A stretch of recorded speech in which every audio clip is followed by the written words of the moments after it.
De retour les amis, donc comme convenu pour la recette, enfin une fabrication de béret basque. Donc béret basque à base de sanglier. Donc sanglier et chevreuil d'ailleurs, je vais faire les deux, mais de toute façon c'est exactement la même chose, donc je ne vais pas vous montrer. Là on est sur le bac de sanglier, juste à côté, vous ne le voyez pas, mais il y a le bac de chevreuil. Donc voilà, je me suis avancé, monsieur, je vous cache pas que là, j'y suis depuis ce matin là, sur ce qu'il y avait là dans la chambre froide là.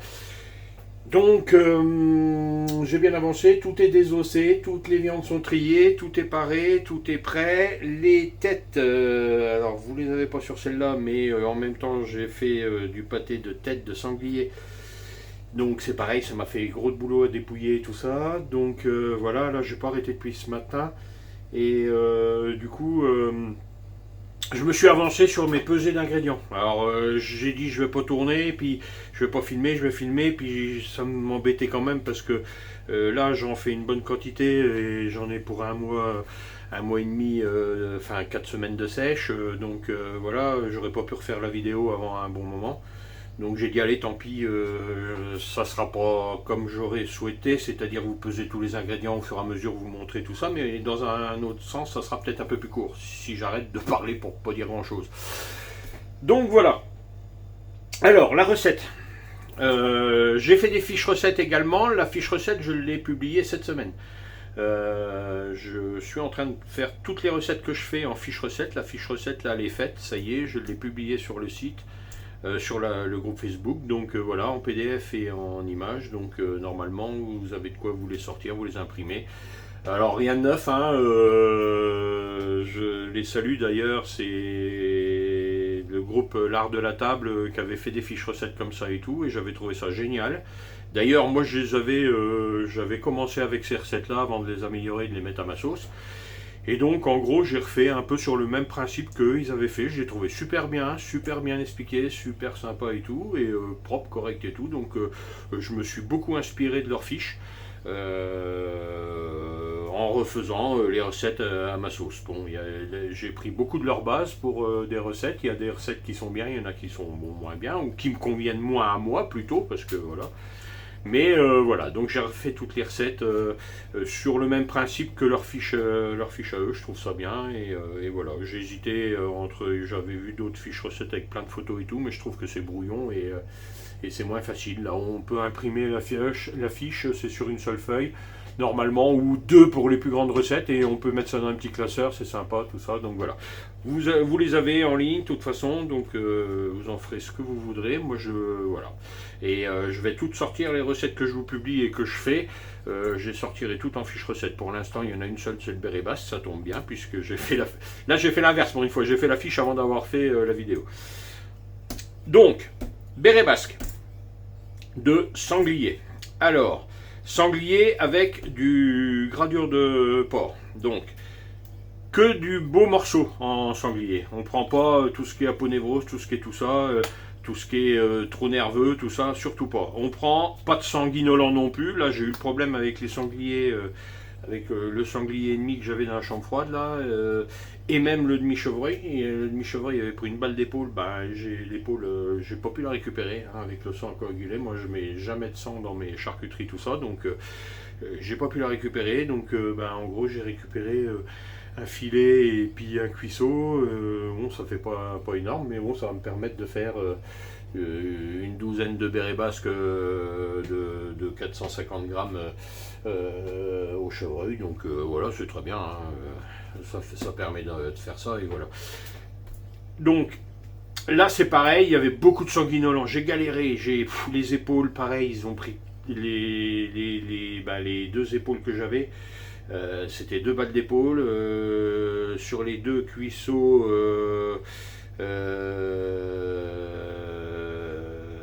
Pareil, j'en avais une balle. Enfin bon, bref, il y a beaucoup de dégâts, il y a eu beaucoup de tri, beaucoup de déchets et beaucoup de temps pour pareil. Bon.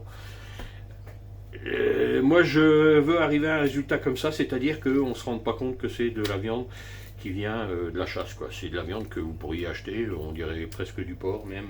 Bon. Parure, enfin parure, oui, c'est que du jambon, de l'épaule, du filet ou de l'échine. Voilà. Surtout parure, jambon, c'est du jambon, de l'épaule et du filet. De l'échine, il n'y en a pas beaucoup. Donc 80%, donc là je suis parti sur 10 kg. Donc il y a 8 kg de sanglier. Donc vous l'avez compris, épaule, jambon, filet. Et donc j'ai 2 kg de gradure. Donc vous voyez du gradure, c'est du gras de bardière ou ce que j'appelle le gras de couverture, ce qu'il y a autour des jambons, tout ça. Donc 8 kg, 2 kg. Donc là-dessus, moi je vais tout vous remettre au kilo. Moi je veux bien vous faire par 10 kilos, vous allez tout rediviser, c'est vous qui voyez. Je vais vous parler au kilo. Donc au kilo, c'est-à-dire donc 800 g de ça, 800 g de viande de porc maigre, de viande de sanglier maigre, 200 g de gradure de porc. Donc ça fait que non seulement il y en a besoin, il faut le graisser, mais en plus de ça, ça va atténuer un petit peu. Celui-là, franchement, il n'est pas fort du tout. Si vous avez un sanglier qui vous avez l'impression qu'il sent un peu fort ou qui est quand même assez fort, surtout, vous coupez un peu avec du cochon. Vous allez mettre 600 g de sanglier, 200 g de rouelle de porc ou peu importe, et donc 200 g de gradure. Là-dessus, donc, on part au kilo. Au kilo, on va remettre 25 g de sel. Donc du sel, je le répète encore, moi je travaille qu'au sel de Guérande. Chacun fait comme il veut. Moi je pars avec du sel de Guérande. Donc 25 g de sel de Guérande par kilo. 3 g de poivre gris, moulu, fin. Alors il y en a qui mettent du poivre blanc, moi je travaille tout avec le même poivre. Il y en a qui travaillent suivant les kiosques qui travaillent soit du poivre blanc, du gris. Moi je travaille tout au poivre gris. Donc 25 g de sel, 3 g de poivre, 1 g d'ail en semoule, de l'ail semoule qu'on trouve dans le commerce. Enfin voilà, de l'ail semoule, tout bête. 4 g de sucre roux, moi je prends toujours, je mets pas de sucre blanc, que du cassonade. Voilà, 4 g de sucre cassonade. Et donc 50 g de vin rouge. Alors je ne vais pas faire de pub, donc je ne vais pas montrer. Moi je mets du Bordeaux, du Cahors ou du Merlot. Quelque chose qui soit bien coloré, bien foncé, qui donne, qui ait du corps, qui ait du tanin, qui est quelque chose qui est présent.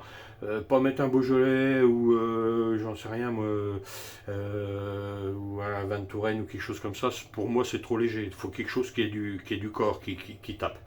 Donc voilà, 50 g donc de vin rouge et donc alors sur la fiche recette, moi j'ai mis un bouquet garni parce que normalement, je fais de deux méthodes différentes.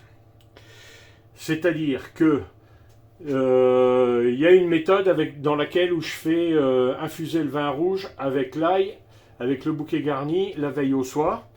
Donc je mets tout, je fais mon vin rouge, je mets mon bouquet garni, je chauffe légèrement, je porte pas ébullition surtout, je chauffe légèrement avec l'ail et je laisse infuser toute la nuit et le lendemain je le filtre. Et en même temps, la veille au soir, je mets toutes mes viandes avec le sel, le poivre et donc le sucre. Le sel, le poivre, le sucre. Ça, je fais cette solution-là. Ou alors, je fais une solution, la solution que j'ai fait aujourd'hui, qui est un tout petit poil différente. C'est-à-dire que je pèse mon sel, je pèse mon sucre, je pèse mon ail, je rajoute 1 gramme par kilo d'épices Rabelais. Alors à savoir que dans l'épice Rabelais, il y a beaucoup de ce qui est laurier, ce qui est thym, ce qui est tout ça, donc voilà. Et par contre, du coup, je n'utilise pas de bouquet garni. Donc je remplace le bouquet garni et l'infusion d'une nuit par 1 gramme de Rabelais.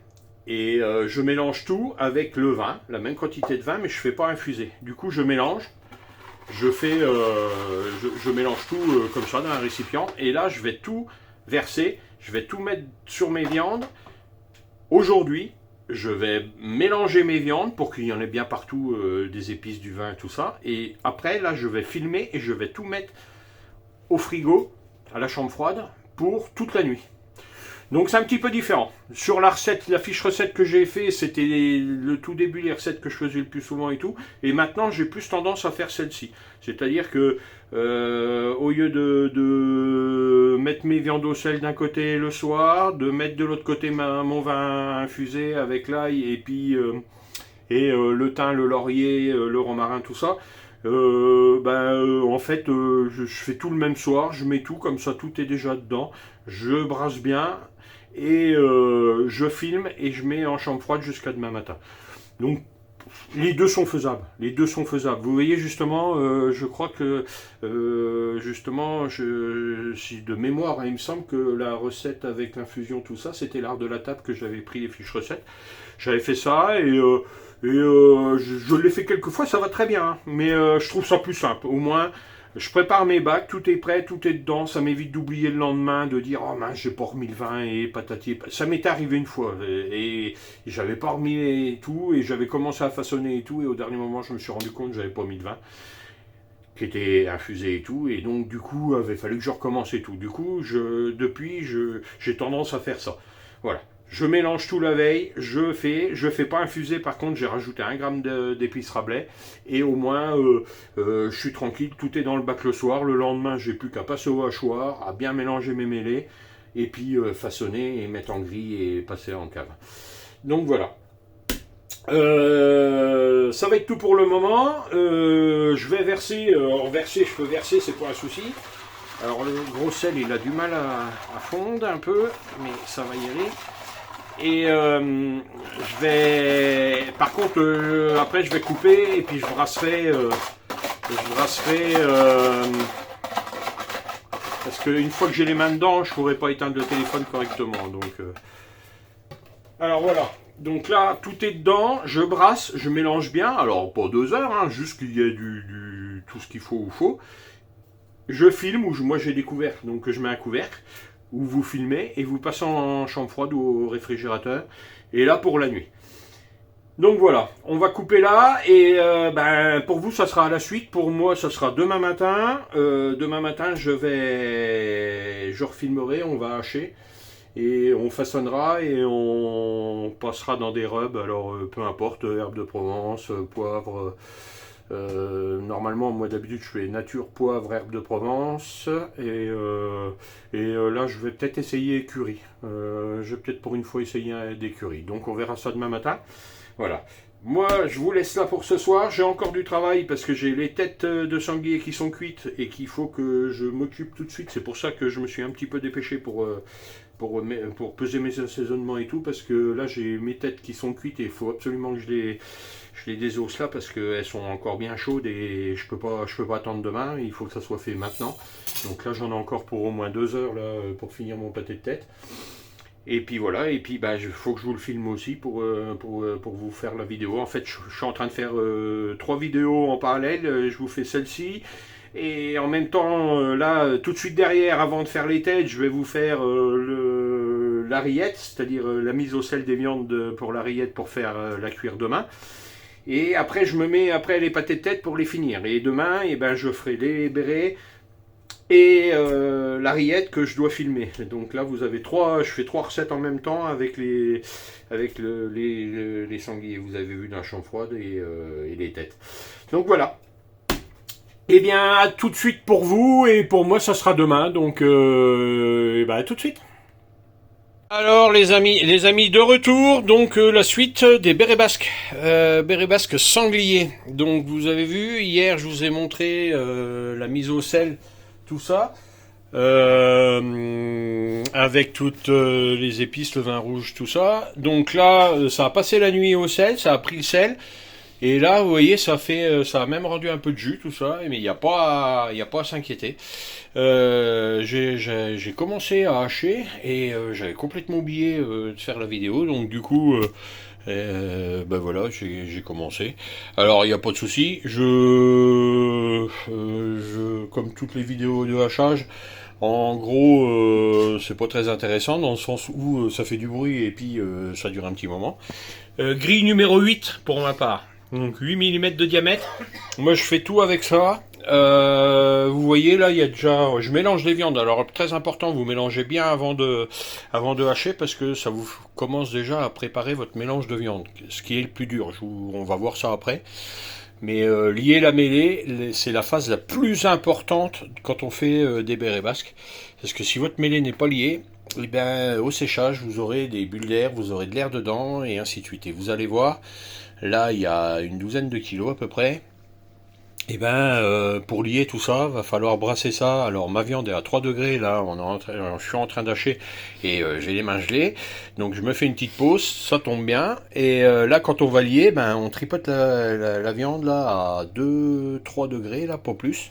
La chambre froide est à 2 degrés, donc la viande est à 3 degrés, 2 ou 3 degrés. Et ben, je peux vous dire qu'il y en a pour 20 bonnes minutes à brasser ça pour que la mêlée soit bien liée, et ben faut faire des pauses. Donc je vous montrerai, je vous prends juste derrière pour vous montrer quand on va lier ça. Donc là je vous mets pas du hachage, hein, vous savez ce que c'est, vous avez l'habitude. Donc voilà. Et bien à tout de suite. Alors, de retour pour les bérets basques. Donc j'ai tout passé au hachoir, j'ai déjà mélangé un bon paquet de temps, j'ai déjà mélangé 2-3 fois. Je suis déjà sur le sanglier, je suis au moins à 20 minutes de mélange et la viande est à 3 degrés et c'est compliqué. J'ai un petit problème de santé qui fait que quand je travaille des matières froides, j'ai les mains qui se paralysent. Donc je suis obligé de faire ça étape par étape, je suis obligé d'arrêter toutes les 5 bonnes minutes, j'arrête, je me passe les mains sous l'eau chaude et je reprends. C'est la chose qui est la plus compliquée pour moi dans la charcuterie, ce petit problème de santé qui m'handicape un peu quand même, parce que c'est vrai que voilà. Bon. Là vous avez les deux bacs, j'ai divisé en deux bacs pour que ça soit plus facile à mélanger, donc j'ai mélangé le gros bac une première fois pour qu'on ait bien de tout, que ça soit aussi bien les assaisonnements que les viandes rouges, grasses et tout ce qu'on veut. Et après j'ai divisé en deux pour que ce soit plus facile à mélanger les mêlées. Là vous avez le chevreuil. Alors vous voyez, et le chevreuil est plus foncé, je ne sais pas si ça se voit bien à l'image, mais en tout cas le chevreuil est plus foncé, il est plus rouge, il est plus... Moi j'aime bien, c'est plus joli je trouve, mais bon. Et par contre il vous donne l'impression d'être beaucoup plus gras que le sanglier, alors que c'est complètement faux, c'est même l'inverse. Le sanglier est plus gras que le chevreuil. Je m'entends par là, c'est que le chevreuil, vous n'avez pas un pet de gras dans vos viandes, dans la viande maigre, ce que j'appelle, vous avez vu le plat, il n'y a pas un trait de gras ni rien comme vous pouvez avoir sur du jambon de sanglier ou de l'épaule où il y a toujours un petit peu de gras à droite à gauche. Et pourtant on est sur les mêmes proportions de gras, c'est-à-dire 80% de maigre ici aussi et 20% de gradure, 20% de gradure. Donc là, je sais pas, peut-être que dans la viande, quand je dis du maigre de sanglier, quand je dis 80%, en fait vous avez peut-être quand même déjà 10% de gras. Bon, il n'y en a pas beaucoup, mais il y en a toujours un petit peu quand même. Alors que dans le chevreuil, non. Vous savez, vraiment, le maigre, c'est que du maigre. Et quand vous regardez à l'impression, ça vous donne l'impression, si vous regardez les deux, ça vous donne l'impression que le chevreuil est beaucoup plus gras que le sanglier, et c'est juste dû à la couleur, tout bêtement. Donc, là vous voyez, comme je l'ai dit, je me répète, le plus important, et si je le répète, c'est qu'il y a une raison, c'est que c'est vraiment le plus important. C'est la liaison de votre mêlée. Il faut qu'elle soit liée, il n'y a pas à tortiller. Alors ça c'est physique, hein. Je vous dis, ça en est même. Alors celle-ci, je l'ai déjà fait plus longtemps. Ça c'est chevreuil, je l'ai fait plus longtemps que le sanglier parce que déjà il y en a moins et que c'est plus facile. Mais vous voyez, là celle-ci va commencer à être bien. Mais là il y en a 5 kg, 4. 5 kg 4, j'ai dû passer un bon quart d'heure dessus déjà. Hein. Donc Mais ça fait partie, c'est la partie primordiale, quoi. Si vous faites pas ça, ben vous allez avoir le même problème que je vois très régulièrement. C'est-à-dire que sur YouTube ou sur Facebook, on vous montre des saucissons avec des creux à l'intérieur et grisâtres un peu, et puis bah c'est pas bon, c'est rance. Et ben ça vient de ça. On peut vous dire tout ce qu'on veut, hein. On peut vous dire qu'il faut les claquer, il faut les presser, il faut les mettre à la presse, faut presser avec une presse à steak haché, comme celle que j'utilise pour faire les grillades ou les steaks hachés de cerf. Moi je vous dis, ça vous sert à rien. Si votre mêlée, là, elle n'est pas liée, vous pouvez la taper tant que vous voulez sur le marbre, sur la table, vous pouvez la presser tant que vous voulez, vous pouvez faire tout ce que vous voulez, ça ne changera rien, parce qu'en séchant, ça arrive toujours à faire une place pour de l'air, et résultat, vous avez des creux. Dans les saucissons en boyau, c'est pareil, hein, c'est la même. Hein. C'est pas parce que vous appuyez, vous les bourrez en les serrant encore plus, ou ci ou ça, que ça va... Oui, forcément, hein. Si vous laissez trop d'air, il y aura des poches. Mais ce qui compte surtout, c'est ça. C'est malaxer, et souvent, comme c'est une étape qui est dure, qui est pénible, qui est pas agréable, qui est saoulante, quoi, ben on a tendance à bâcler. Hein. Alors moi, au début, hein, je me suis fait avoir aussi. Et puis après, je me suis dit, j'avais toujours des doutes sur lié. Alors je me forçais, je forçais. J'ai essayé de tenir le plus longtemps possible, j'y allais, je continuais. Mais, on laissait toujours, il y avait toujours un peu de problème. Alors maintenant, je me suis rendu compte que c'est impossible de faire ça correctement en une fois. Donc, je fais une fois, je fais autre chose. Alors en plus, avec mon problème de santé, je sais pas, je lave des plats ou je fais un peu de plonge. Il y a toujours à faire dans un labo. Je fais autre chose, je tourne dans une gamelle, et je reviens et je refais. Et il faut le faire 3, 4, 5 fois. En une fois, vous le ferez pas. Vous en avez marre, vous allez arrêter. Vous voyez là, ça doit être la quatrième fois. Quatrième fois que je reprends le même plat là. Alors là, je sais pas, hein, ça doit bien faire 2-3 minutes, hein, encore la dernière fois, là. En sachant que les 2 ou 3 premières fois, je l'ai fait plus longtemps. Hein. Parce que là, elle était presque bonne, et là, elle est bonne. Là, vous voyez, alors je sais pas si c'est visible ou pas, et vous voyez, il y a tout un tas d'indices. Vous voyez, là, quand je lève, hop, sinon, ça va même jusqu'à lever le plat. Vous voyez, c'est que ça colle. Et pourtant, le plat, il y a 5 kilos, hein, et c'est un plat en ferraille, c'est pour un saladier en plastique. Donc, vous voyez, c'est tous ces indices-là. Vous voyez, c'est pareil. Je sais pas si on voit bien, mais moi, je le vois aussi à ce qui reste collé sur le plat. Là, ça colle, mais on voit que ça colle, c'est pas un grain, c'est fin. Ça veut dire que le collagène, ça y est, là, il fait sa prise sur la viande, et il lie la viande correctement. Et tant que vous n'arrivez pas à ce niveau-là, c'est pas suffisant. Donc, après, alors, pour faire simple, moi j'ai essayé plein de choses. Hein.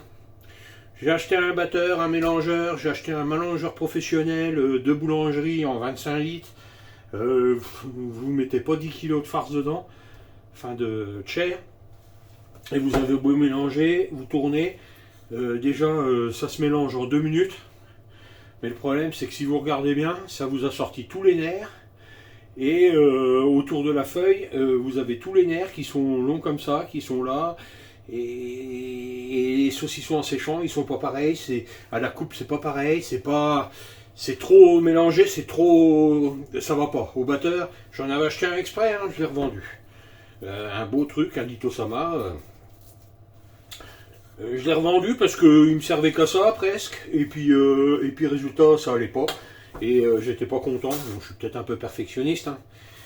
Mais du coup ça me plaisait pas, ça me convenait pas, et comme voyez, on a l'impression d'avoir une pâte un peu.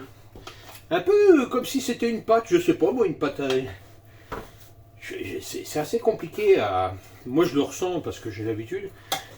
Mais vous voyez, on n'est plus du tout sur une poignée. Alors oui, on va arriver, hein, mais on est plus sous une sorte... Ça fait un peu comme une pâte à tarte. Ou, vous voyez, là j'arrive à faire une boule. Donc voilà. Là, elle est bonne. Alors vous voyez, la dernière phase, je vous l'ai fait, ça a duré quand même un moment. Mais à savoir que j'en avais fait au moins 4 pareils identiques avant. Donc on est au moins sur 20 minutes pour 5 kilos. Hein. C'est énorme. Hein. Essayez pas de le faire en une fois, vous le ferez pas correctement. Et trop mélangé, trop lié, c'est pas possible, hein, vous risquez rien.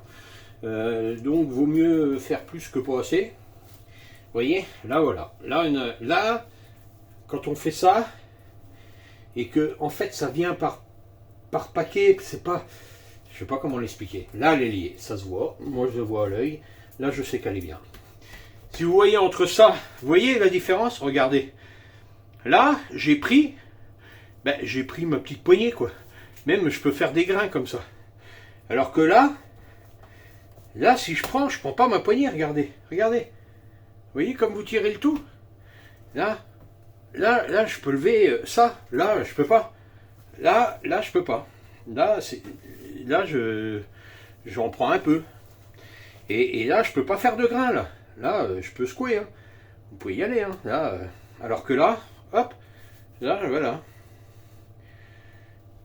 La différence, vous l'avez devant les yeux. Ça, c'est lié. Ça, c'est pas lié. Et regardez aussi. Ça, c'est lié. Vous avez autour des mains, mais c'est des toutes petites fibres. Là, vous avez, et ça colle. Alors, ça colle, mais différemment. J'espère, je veux vraiment, j'insiste sur ce passage-là parce que c'est le plus important. Si vous ne faites pas ça correctement, vous aurez un problème de séchage, ça va croûter à l'extérieur. Si c'est pas scellé, ça croûtera plus à l'extérieur, ça aura du mal à sécher, ça sera pas beau à la coupe. Vous aurez des vides d'air, ça se conservera pas, ça deviendra rance. Enfin, il y a tellement de choses. Un saucisson qui est bien lié, une pâte qui est bien liée, c'est ça qui vous fait tout. Si c'est pas lié, là, si la pâte, et encore, hein, je peux vous dire, elle est déjà travaillée. Hein. Donc, pour moi, il n'y est pas assez. Mais, vous faites du saucisson avec ça, bon là, elle est déjà pas mal travaillé, ça pourrait peut-être passer. Mais en dessous de ça, c'est l'échec assuré. Là, votre pâte est bien travaillée, elle est très bien. Vous voyez la différence? Là, ça accroche, là, ça accroche pas. Alors vous allez me dire, c'est parce que c'est pas la même viande, parce que là c'est du chevreuil. Je peux vous le faire, hein, mais ça va être long. Mais si je vous fais la même, vous allez voir, c'est le même résultat. Hein. Alors je vais faire, j'avais déjà fait une vidéo où je vais montrer, et je l'ai fait sur une petite partie. C'était la vidéo du saucisson. Du saucisson à l'ail, c'est exactement la même chose. J'explique comme quoi c'est long. Et c'est la partie la moins agréable. Alors ce qu'il faudrait... moi je me tâte, mais bon, après ça coûte une fortune, c'est acheter un malaxeur, un vrai. Il n'y a que ça de vrai, il n'y a que avec ça que ça marcherait. Ou alors une cutter, alors les cutters, mais les cutters ça chauffe les viandes, vous êtes obligé de mettre de la glace, vous êtes obligé de... voilà. Bon. C'est la corvée, je le sais, c'est la période qui est compliquée. Maintenant, en prenant l'astuce de faire autre chose en même temps, ça passe. Ce qu'il y a, c'est qu'il ne faut pas essayer de faire ça en une fois, parce que forcément vous bâclez, et le résultat il n'est pas au bout. Si vous bâclez, mais c'est normal, hein, c'est tellement pénible à faire, c'est de la viande à 3 degrés, c'est pas agréable, voilà, hein, c'est humain, hein, on est courte, et puis voilà, sauf que le fait d'écourter, le fait d'écourter, vous n'avez pas le résultat obtenu. Alors, je vous dis, faites des pauses. Vous faites autre chose, j'en sais rien, peu importe. Je vous dis, moi là, vous voyez, entre deux, j'avais 4-5 plats là, à force qui étaient entassés dans la plonge, et ben j'ai fait mes plats. En plus, du coup, en lavant, ben, j'ai réchauffé mes mains avec l'eau chaude. Et puis voilà quoi. Et puis je suis revenu, j'ai recommencé. J'ai été tourné dans mes gamelles là-bas où il y a des choses qui sont en cuisson. Et ben c'est pareil, ça m'a permis de faire une pause. Et puis ça m'a réchauffé les mains. Et puis je suis revenu. On trouve des solutions. Donc voilà. Vous voyez ce que je vous dis? Là, ça y est. Là, bon, il n'y est pas encore. Il faudra encore que j'y fasse au moins une fois. Mais déjà c'est visible. Vous voyez, c'est déjà visible ce que je vous dis, dans le sens où, vous voyez l'accroche au plat? Et ben on est un peu comme là-bas. Alors le prochain coup, ça sera encore mieux. Et là, vous voyez l'accroche aux mains? Voilà.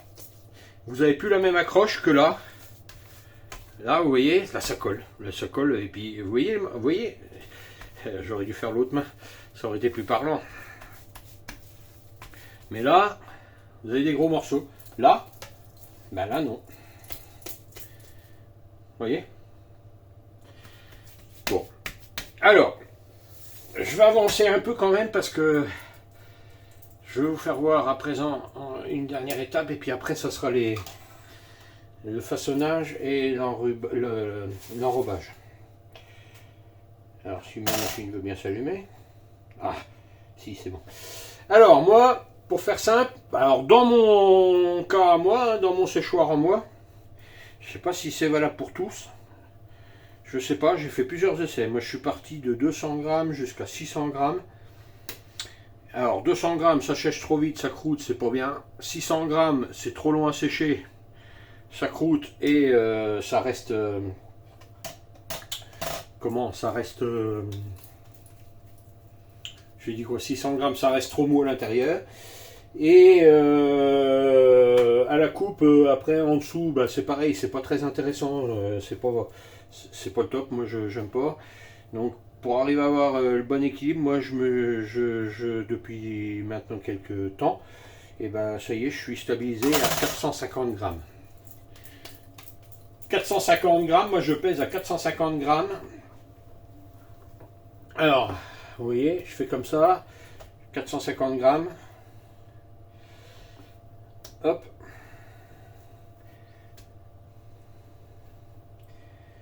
On y est. Il n'y a pas un gramme près. Hein. Après, je boule. Je fais une sorte de boule comme ça. Je mets en plat. Et là, je vais les laisser tranquilles. Bon, en fait, je vais faire un peu comme en boulangerie. En boulangerie, on prend la pâte, on la travaille. Et puis après, on commence une grosse quantité de pâte. On fait ça, on boule. On laisse reposer en fait le temps de faire le reste. C'est-à-dire que là, moi, vous voyez, je vais peser tout ça. Alors, on appelle ça diviser. Je vais diviser tout ça. Ce plat-là, je le laisse là, à l'air. Et quand j'aurai fini, eh ben, je prendrai le façonnage. C'est-à-dire que ça sera reposé, j'en sais rien. J'en ai peut-être pour une bonne demi-heure à peser tout ça. Et en gros, ben, la demi-heure, je vais recommencer où j'avais arrêté. C'est-à-dire que je vais recommencer par les premiers que j'ai boulés. Et après, je façonnerai. Donc là, je vais arrêter. Ça sert à rien. On va encore faire 3 mètres de long la vidéo. Je vais arrêter là. Je vais continuer. Je vais bouler tout ça. Je laisse ça. Je mets ça dans le coin du labo, plat par plat. Et après, je vais les reprendre et je vous reprends à la suite pour vous faire voir. Ça sera le façonnage et l'enrobage. Alors, de retour pour la suite des bérets basques. Alors, vous voyez, comme j'avais dit, j'ai tout divisé. Donc, j'ai tout divisé boulé. Là, vous avez tout ce qui est sanglier. Et là, j'ai le plat des chevreuils. Hop. Donc, je vais vous montrer donc le façonnage et l'enrobage. Donc, je vais vous faire les chevreuils avec vous. Il y en a une douzaine. Normalement, je vais essayer de me dépêcher. Ça devrait aller assez vite. Donc, une fois que vous avez vos boules, je rappelle, 450 grammes.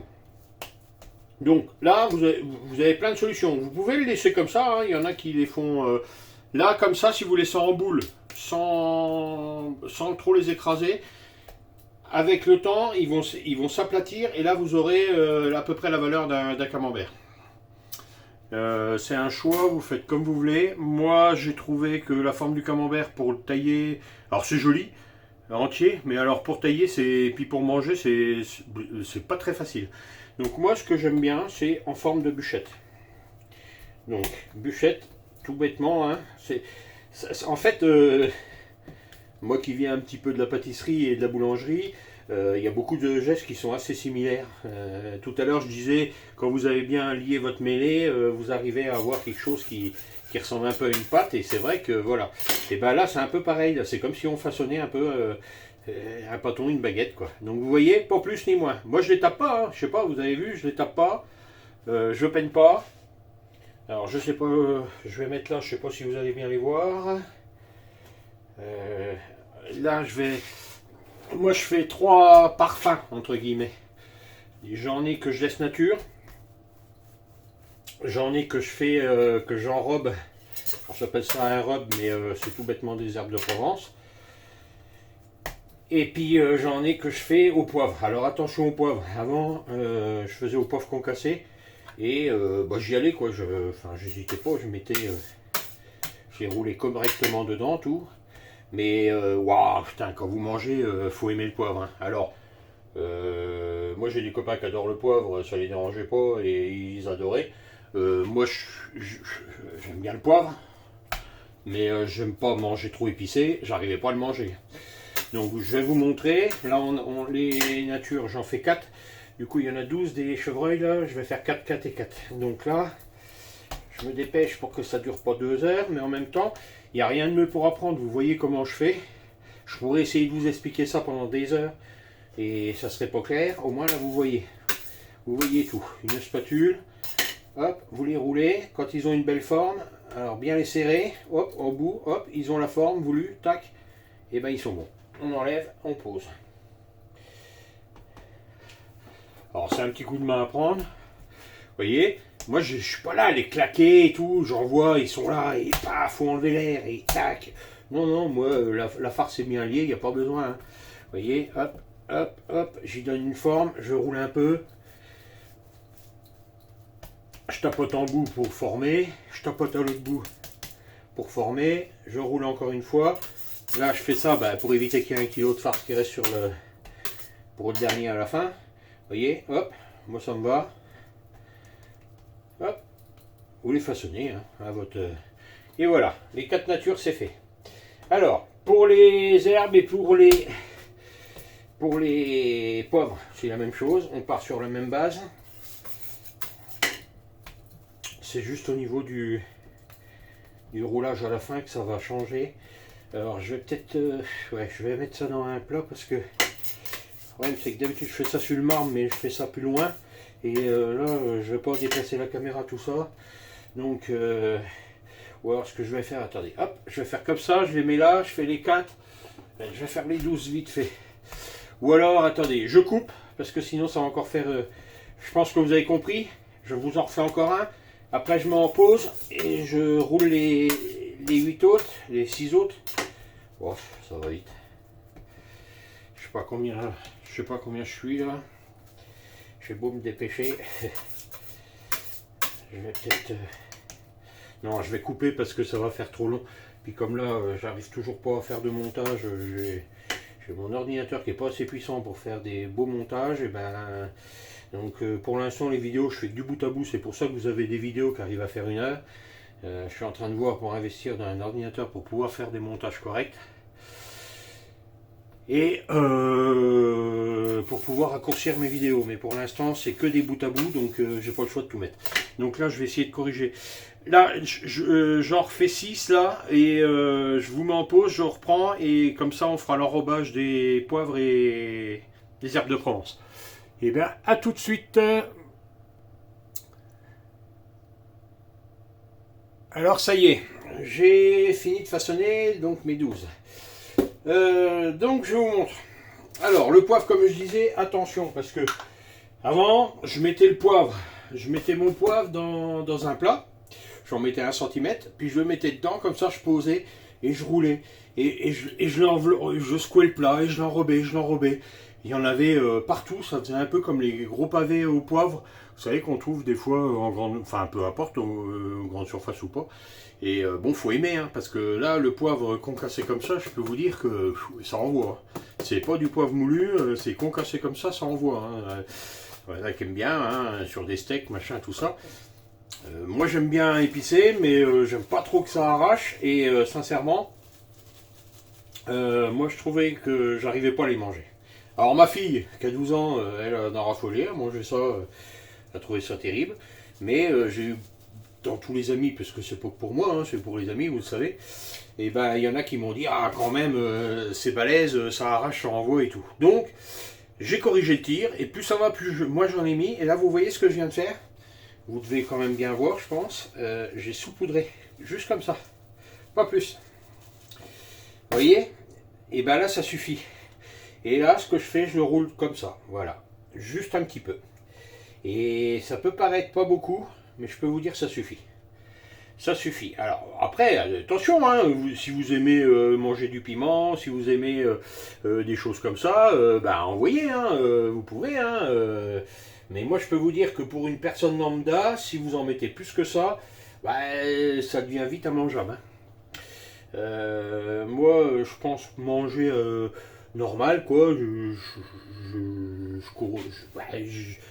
Je peux pas dire, j'aime pas le poivre, hein, j'aime pas les épices ni rien, hein, j'aime bien, mais pas trop. Et donc, là, moi, ça me va. Et puis, bah, tous les amis bah, qui en profitent également, hein, les chasseurs, moi, je leur en donne aussi, tout ça, forcément. Et ben, pareil, les retours, ils sont mieux. Ils me disent, ah, ben là, c'est quand même mieux, c'est moins fort, ça arrache moins, ça. Alors, il y en a à côté de ça qui me disent ah ben j'aimais mieux les autres, hein, ça a arraché mais c'était meilleur, machin. Oui, bon bah c'est sûr, hein, le gars qui mange la harissa à la cuillère, forcément il va me dire ça pique plus assez. Mais il faut faire pour tout le monde. Hein. Alors, moi dans mon cas, il faut que je fasse pour que ça soit assez neutre, ben, pour que tout le monde, tous les copains, parce que c'est comment dire, c'est. Ah, je vais y arriver. Ah ben j'arrive pas à trouver le terme. C'est pour tout le monde quoi. Moi il y a plusieurs chasseurs qui me donnent. Je fais pour tous. Et puis c'est mutualisé. Voilà. C'est chercher le terme. Donc bah, forcément hein, dedans il y en a qui aiment bien épicé, il y en a qui aiment moins épicé. Mais bon faut que ça plaise à tout le monde. Donc je peux pas faire pour je sais pas sur 5-6 chasseurs. S'il y en a un qui aime bien épicé, ben, je vais pas tout faire épicé quoi. Donc c'est comme ça.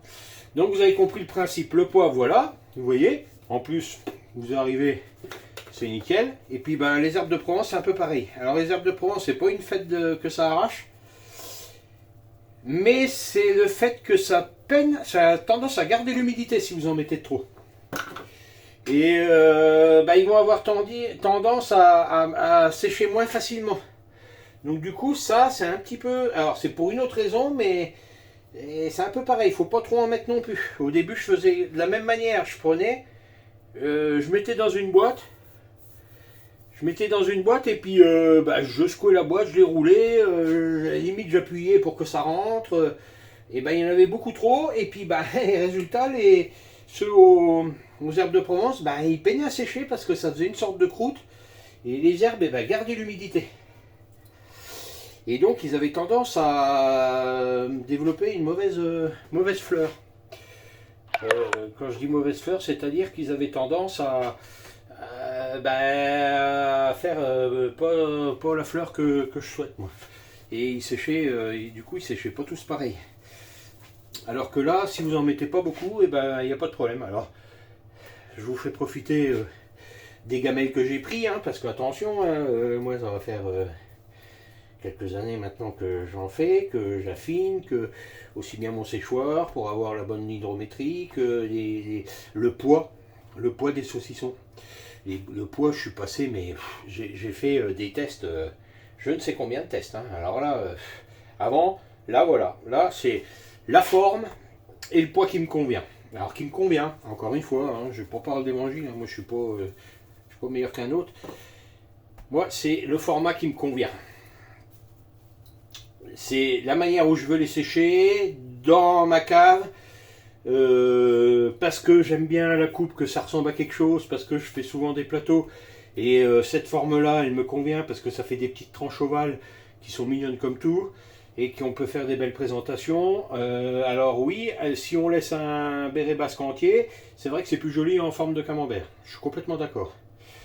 D'ailleurs, il y a, je sais plus comment c'est, Charcuterie Amateur, là, qui poste souvent sur notre groupe. Il a de la charcuterie, elle est magnifique. Il a fait des bérets, là, d'ailleurs, tiens, je l'en félicite, je les félicite en message. Ils sont magnifiques, ces bérets et tout. Moi, ce qui me dérange là-dedans, c'est après pour l'utilisation, pour faire mes plateaux, tout ça. Mais ces bérets en rond, là, en forme de camembert, on dirait presque un camembert et tout. Ils sont magnifiques. Charcuterie Amateur, je crois. En plus, ça doit être un voisin, il faut que j'essaye de voir ça et puis qu'on rentre en contact parce que ça pourrait être sympa. Et donc voilà. Là vous avez les chevreuils. Donc ça c'est 12 chevreuils. 4 natures. Alors il reste comme ça. 4 herbes et 4 poivres. Donc voilà. Le travail est fait, c'est fini. Là maintenant je vais mettre ça dans ma cave de séchage. 13 degrés. Alors j'ai une grosse cave à vin, une énorme cave à vin de 600 litres qui est déjà ventilée et tout. Et que j'ai juste mis un déshumidificateur. À la base, j'avais mis un humidificateur, je m'en suis jamais servi, du coup je l'ai enlevé, je gagne de la place. Parce qu'à partir du moment où vous mettez 2 morceaux de viande, l'humidité, vous avez largement ce qu'il faut, il faut chasser l'humidité, le but du jeu c'est de l'enlever, c'est pas d'en mettre. Donc l'humidificateur, vous oubliez, ça sert à rien. Moi j'ai acheté une prise branchée, une Quebir là, qui gère l'hydrométrie. Qui peut me déclencher justement si j'en ai pas assez ou si j'en ai trop. Bon bah ça me sert à rien non plus puisque de toute façon j'en ai toujours de trop. Et donc j'ai branché un déshumidificateur tout simple, surtout pas électronique, hein, un bien qui s'allume avec un bouton mécanique parce que sinon ça marche pas. Et puis voilà. Donc moi je vais aller placer ça dans mon séchoir et c'est pareil, il y a eu du monde qui a demandé est-ce que ça serait possible et tout. Donc ce que je fais, là je vais avoir 4 grilles. J'ai 1, 2, 3, 4 grilles. Je fais mes 4 grilles. Et la dernière vidéo, la fin de ça, ça sera dans le séchoir justement. Je vous montrerai comment il est, puis je vous en reparlerai un petit peu du séchoir. Mais en gros, je vous ai dit à peu près tout ce qu'il y avait à savoir. Et puis voilà. Donc je vous reprends juste après quand j'aurai fait les 4 grilles et que je les place dans mon séchoir. Allez, à tout à l'heure. Alors petite précision en ce qui concerne mes grilles sur lesquelles je pose les bérets basques pour les mettre au séchoir, enfin à sécher. Comme je l'ai dit dans la vidéo, moi je ne nettoie pas mes grilles. Alors ça peut paraître dégoûtant pour certains. En fait j'utilise des grilles et après dessus j'ai un tamis, un petit tamis. C'est un grillage, je crois que j'achète ça, c'est fait pour faire normalement sur les barbecues. Ça brûle pas et voilà. Et donc moi j'utilise ça pour mettre mes bérets pour pas que ils soient trop marqués et compagnie. Donc je reviens sur l'histoire de mes grilles qui sont sales. En fait elles sont pas sales. En fait je fais exprès de ne pas les laver parce que c'est la fleur des saucissons secs qui est dessus. Et donc quand j'ai commencé j'avais très peu de fleurs. Sur mes saucissons, j'avais de la fleur, mais pas plus que ça. Résultat, j'ai gardé mes grilles. J'ai dit, mais attends, j'ai vu dans l'état que mes grilles étaient, mes tamis. J'ai dit, mais attends, c'est de la fleur, ça, en fait. Du coup, je garde. Je ne les nettoie pas. Alors, quand je dis je les nettoie pas, c'est un petit peu faux. En fait, je fais un roulement. C'est ça que je tenais à vous préciser. Vous voyez, ici, celle-ci, c'est une grille où j'ai dû faire 4. J'ai dû faire 4 fois j'ai mis des bérets à sécher dessus. Donc 4 fois 4 semaines. Donc environ, elle doit avoir 4 mois sans avoir été nettoyée. Et ce que je fais, pour ne pas perdre ma fleur dans mon séchoir, eh bien je fais un roulement. À chaque fois que je finis de sécher une série de bérets, puisque je les fais par série, et je nettoie une grille, mais jamais tout en même temps. C'est-à-dire que, en gros, normalement j'ai 4 grilles. En général, je les mets les 4, je m'en sers des 4, j'étale sur les 4 pour avoir meilleure surface de séchage. Et donc là j'en ai une que je viens de finir et j'y ai pensé à ce moment-là, c'est pour ça que je reprends ma petite vidéo. Là vous voyez, celle-ci c'est la dernière lavée. Ça se voit, si vous regardez, alors je pense que ça se voit. Elle a beaucoup moins de fleurs. Donc celle-là c'est la dernière lavée. Celle-là c'était celle d'avant. Et là j'en ai lavé une, celle sur lesquelles j'ai mis, j'en ai lavé une, donc en fait, laver, quand elles sont lavées, ça donne ça. Là vous voyez celle-ci, c'est une neuve celle-là, mais lavée c'est pareil, il n'y a rien, vous voyez au travers tout, il n'y a rien. Donc là celle que je viens de faire et que je viens de rentrer au moment où je me suis rappelé qu'il fallait que ça serait bien de préciser ça. Donc celle-ci a été, on va dire que c'est ceux d'aujourd'hui, j'ai mis sur celle-ci, donc là, la grille, elle est propre, elle est lavée, neuve. Celle-ci, eh ben c'est celle que j'ai lavée la dernière fois, donc il y a 4 semaines. Celle-ci, vous voyez, il y a plus de fleurs, c'est celle que j'ai lavée, donc 4 et 4, 8 et 4, 12. Et donc celle-ci, c'est celle que je laverai la prochaine fois, qui a 4 x 4, 16 semaines sans être lavé. Donc voilà. Alors attention, une chose à préciser, c'est que ce genre de choses, moi je le fais, mais ma cave de séchage tourne à l'année. Elle tourne toute l'année. Il y a une période, l'été, en général, en plein été, j'en fais pas.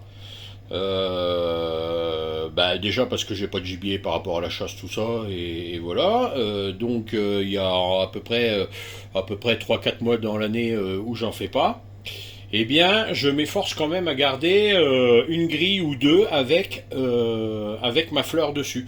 Mais par contre, ça m'oblige aussi, même si je me sers très peu de mon séchoir, alors chose qui est plus ou moins vraie, puisque je stocke dedans certaines conserves vous avez dû le voir sur les vidéos, je stocke certaines conserves comme les pâtés de tête de sanglier ou des choses comme ça. Je les mets tout en bas, donc elles ne tournent pas à vide.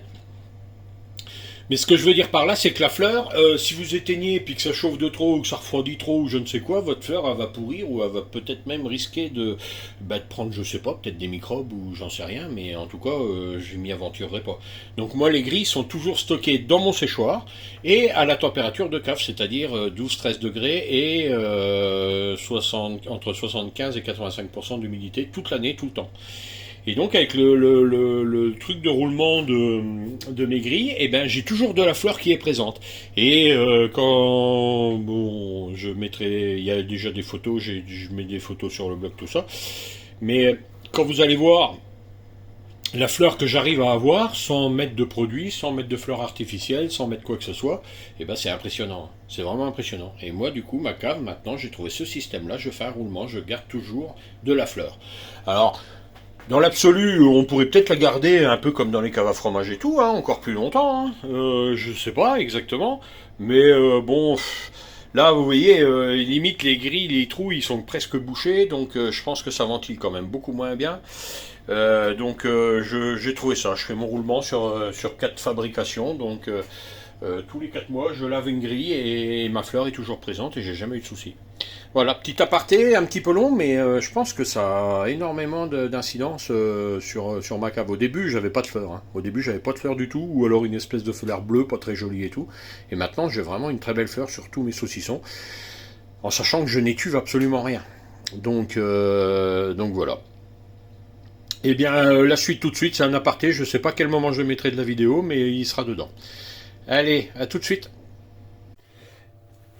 Allez, de retour les amis, ça y est, les bérets basques sont tous façonnés et enroulés avec un rub.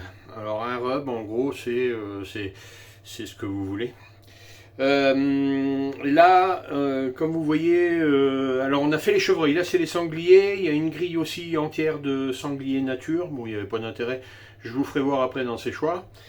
Donc là on a sanglier et poivre concassé, sanglier herbe de Provence, sanglier curry et sanglier paprika fumé. Le classique que je fais toujours c'est sanglier herbe, sanglier poivre et sanglier nature. Je fais les 3 variétés. Et puis là, vu les quantités qu'il y avait cette fois-ci, là, je me suis dit, tu vois, on va faire des essais. Alors j'ai déjà fait, hein. J'ai déjà fait paprika fumé et j'ai déjà fait curry. C'est sympa, ça change un peu. Ça change un peu et j'ai dit bah tiens là il y en a quand même pas mal. Là on est parti pour 12 et 12, 24, 24 et 11, 35. Une, 2, 12, 2, 12, une 11. Donc 24, 35, 35 et 12, 47. On est parti là pour 47 bérets en une fournée. Plus on va voir après tout ce qui vient de sécher que je dois déballer là et les mettre aussi au séchoir. Donc voilà. Et ben là je mets en pause, je vais tout mettre dans le séchoir et je vous reprends pour le séchoir. J'ai fait la vidéo là parce que déjà je trouvais ça joli, moi j'adore tout ce qui est l'aspect esthétique et tout. Et je pense que ça doit faire des belles images. Et du coup je vous reprends parce que dans le séchoir il y aura forcément un moins de luminosité et ça sera forcément moins joli. Allez, à tout de suite. Alors ça y est, nous y voici. Alors là je suis donc dans ma buanderie. Dans ma buanderie, donc c'est une pièce où j'ai que des frigos, des congèles et lave-linge, sèche-linge. Donc ça c'est une cave, alors je la présente un peu plus parce que il y a beaucoup de monde qui m'ont posé des questions au sujet de ma cave de séchage. J'essaye de prendre du recul, c'est pas simple, et je peux pas tourner le téléphone parce que si je la mets dans l'autre sens, j'ai un souci pour les montages vidéo. Donc c'est une cave de 600 litres Liebherr, qui est géré avec un Inkebirg. En fait, c'est des montages tout simples, mais ça vaut cher quand même. Où vous avez deux prises en fait qui sortent, une qui vous fait si vous n'avez pas assez d'humidité et l'autre qui vous fait si vous avez trop d'humidité. Et vous faites vos réglages et voilà. Donc pas assez d'humidité, j'ai jamais eu le cas, donc du coup j'ai enlevé. J'avais mis un humidificateur en bas, il n'a jamais servi, c'est jamais mis en route. Donc je l'ai supprimé. Donc là, c'est ventilé, il y a un ventilateur, hein, c'est une cave à vin ventilée, 600 litres, donc ça offre déjà un bon volume, mais c'est sympa.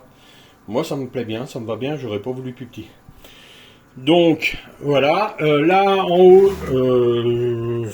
là c'est parce que j'ai de la place, donc je stocke toutes mes grosses pièces qui sont déjà séchées. Là j'ai des copas, il y a des belles copas, il y a des copas. Alors regardez bien les années, vous voyez. Moi quand je vous dis j'essaye de garder au maximum, celle-là elle va avoir, elle a déjà 10 mois, 11 mois. Là il y a du plus récent. Il y a des noix de sanglier, ça c'est pareil. Alors faudrait que je retrouve la date, parce que les dates je les marque ailleurs, mais celle-là, la noix de sanglier, elle doit avoir 15 ou 16 mois, quelque chose comme ça. Donc moi je stocke là. Alors si j'ai besoin de la grille là, je stocke dans le bas du frigo. J'ai un frigo où je mets que de la boisson. Et les bacs sont vides, c'est fait exprès. Donc voilà. Donc nos petits bérets de chevreuil. Il faut que je fasse attention à la sonde. Nos petits bérets de chevreuil, donc, que vous avez vus, ils sont là, vous voyez, ils sont bien sages. Les 4 natures, 4 herbes de Provence et 4 poivres concassés. Donc voilà, la petite étiquette qui va bien parce que là, tout va bien. Mais quand ça va commencer à avoir une belle fleur bien blanche et tout, des fois, sincèrement, c'est compliqué de les retrouver. Hein. Donc bien les marquer, bien savoir ce que c'est puis tout. Et puis le poids et la date surtout parce que 45% de perte. Bon, maintenant je fais quasiment tout le temps le même. Je les pèse tous au même poids, donc j'ai pas trop de soucis. Donc là les 12 sangliers nature. Là les 6 sangliers aux herbes et les 5 aux poivres. Voilà. Et donc là les. Ah non, là ça pète la couleur là. Les 6 au curry et les 6 au paprika de sanglier toujours. Donc voilà. Une fois rangé, ça donne ça. C'est ventilé, ça marche bien. Donc là voilà l'installation, hein, un déshumidificateur tout simple avec un réservoir. Alors faites attention quand même à la taille du réservoir. Prenez un réservoir assez conséquent. Parce que mine de rien, quand vous commencez à sécher, ça fait pas mal d'humidité. Hein. Moi le réservoir, je sais pas, il doit bien faire 1 litre au moins. Et je le fais en 3-4 jours. Hein. Donc voilà.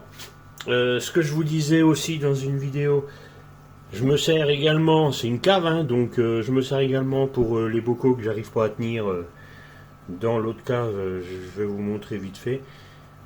Donc voilà, là, toutes les accroches pour mettre mes suspendus, que je vais mettre d'ailleurs dans la foulée. Alors là, vous voyez, la dernière fois, ça a coulé un petit peu. Là, il faut que je mette un petit coup d'éponge pour que ça soit nickel. Et puis en dessous, je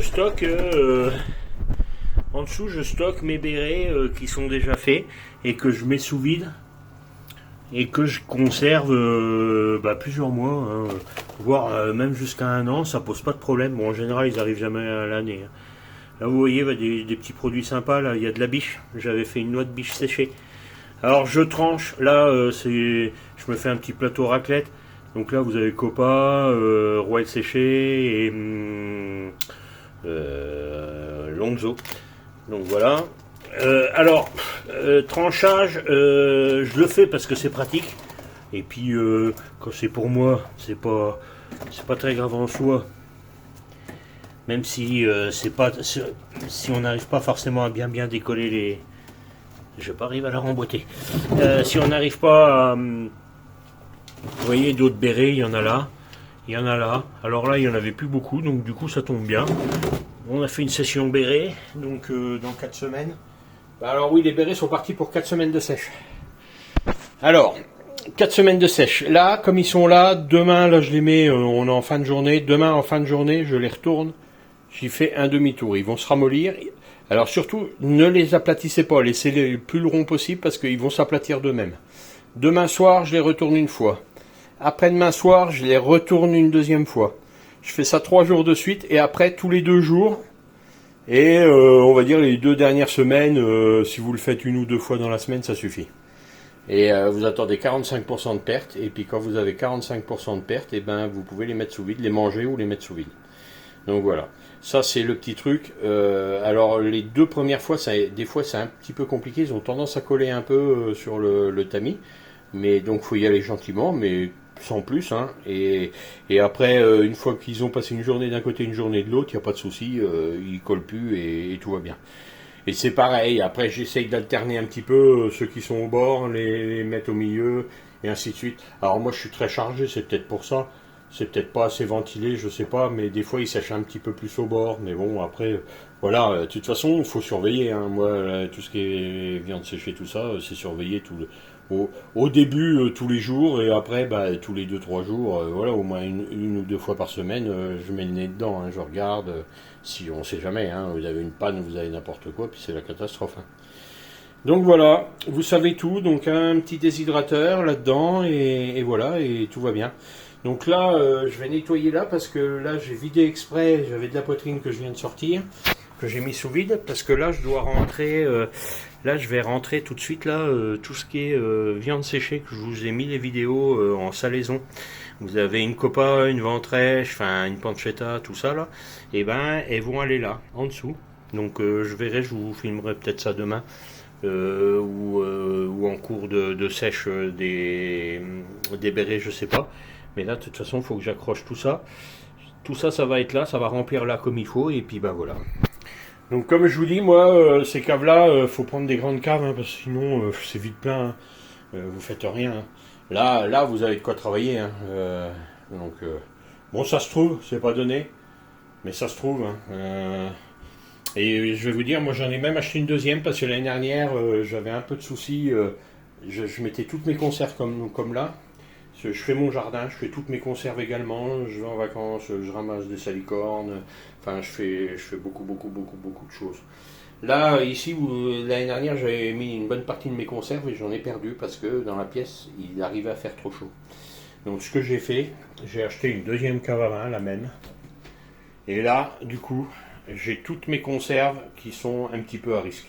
C'est-à-dire tout ce qui est à base de viande. Là, vous avez toutes les terrines. Vous voyez, je fais toutes mes terrines moi-même.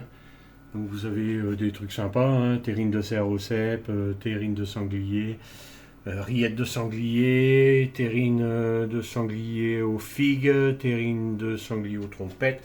Enfin bref, je fais tout. Je fais mes confitures, je fais mes tartinades de saumon, mes tartinades de courgettes. Après, je fais des courgettes farcies, je fais tout. Alors, les champignons, ce que je vous disais, hein, profusion par ici. Moi, c'est plein en champignons. Là, j'ai du cèpe, j'ai du rosé, du pied de mouton.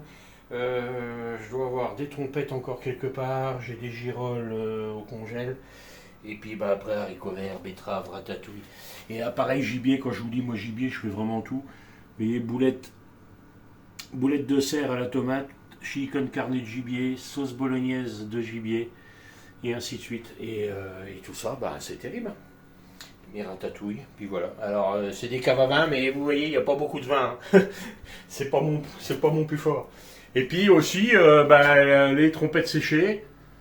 Alors là, c'est pareil, il y a du stock. Hein. Cette année, il y en avait, j'en ai fait. Hein. Il y a de quoi faire. Donc, on s'écarte un peu des bérets, mais je pense que ça peut être sympa, ça peut donner des idées aussi. Et puis voilà quoi.